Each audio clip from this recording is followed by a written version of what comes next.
भाइयों और बहनों, सरकार के साथ साथ समाज की गति शक्ति अगर ये जुड़ जाए तो बड़े से बड़े संकल्पों की सिद्धि कठिन नहीं है, सब कुछ मुमकिन है।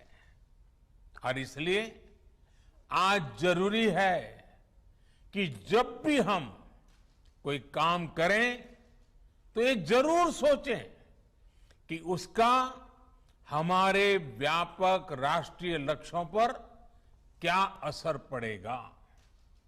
जैसे स्कूल कॉलेज में पढ़ाई करने वाला युवा एक लक्ष्य लेकर चले कि वो किस सेक्टर में क्या नया इनोवेशन कर सकता है। सफलता असफलता अपनी जगह पर है, लेकिन कोशिश बहुत जरूरी है। इसी प्रकार जब हम बाजार में खरीदारी करते हैं तो अपनी पसंद नापसंद के साथ साथ ये भी देखें कि क्या हम उससे आत्मनिर्भर भारत में सहयोग कर रहे हैं या हम उसे उल्टा कर रहे हैं।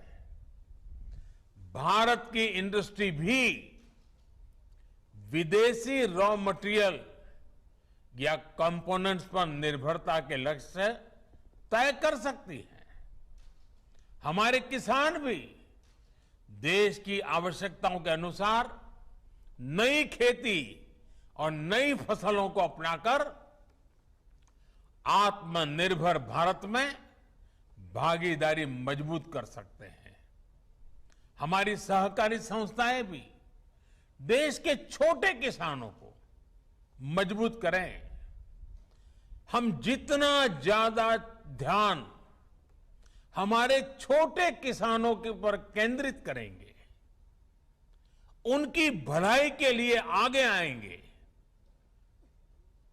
गांव के अत्यंत दूर दूर के स्थानों तक हम एक नया विश्वास पैदा कर पाएंगे। और हमें इसी दिशा में संकल्प लेने के लिए आगे आना है। साथियों, ये बातें सामान्य लग सकती हैं, लेकिन इनके परिणाम अभूतपूर्व होंगे। बीते वर्षों में हमने देखा है कि छोटे समझे जाने वाले स्वच्छता जैसे विषयों को भी जन भागीदारी ने कैसे राष्ट्र की ताकत बनाया है। एक नागरिक के तौर पर जब हम एक भारत बनकर के आगे बढ़े तो हमें सफलता भी मिली और हमने भारत की श्रेष्ठता में भी अपना योगदान दिया। अब हमेशा याद रखिए, छोटे से छोटा काम भी महान है अगर उसके पीछे अच्छी भावना हो। देश की सेवा करने में जो आनंद है, जो सुख है, उसका वर्णन शब्दों में नहीं किया जा सकता।